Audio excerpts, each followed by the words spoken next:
అయోధ్యలో అద్భుత ఘట్టం ఆవిష్కృతమైంది. శ్రీరామనవమి వేడుకల సందర్భంగా బాలరాముడి నుదిటిపై సరిగ్గా మధ్యాహ్నం 12 గంటలకు సూర్యకిరణాలు పడ్డాయి.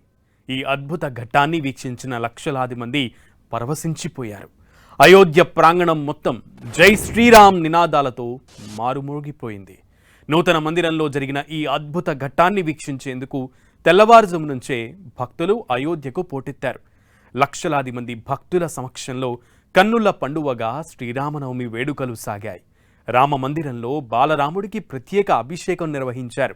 మధ్యాహ్నం 12 గంటలకు బాలరాముడి నుదిటిపై సూర్యకిరణాలు పడ్డాయి.